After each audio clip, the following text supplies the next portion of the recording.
Welcome to your daily dose of dividend. Starbucks is a Fortune 500 company within the restaurants industry.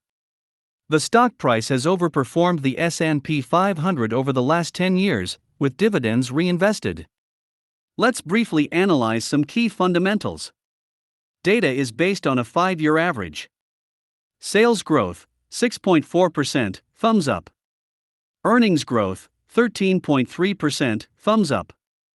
Earnings estimates, 11.4%, thumbs up. Return on capital, 31.26%, thumbs up. Debt to free cash flow, 3.40, thumbs up. Share buybacks, yes, thumbs up. Now for some dividend metrics.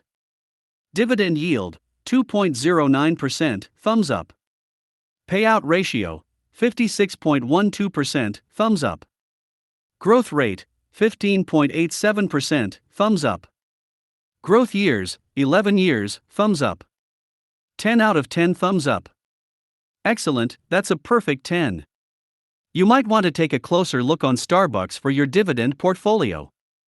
Don't forget to subscribe and please come back tomorrow for another quick analysis. Have a great day.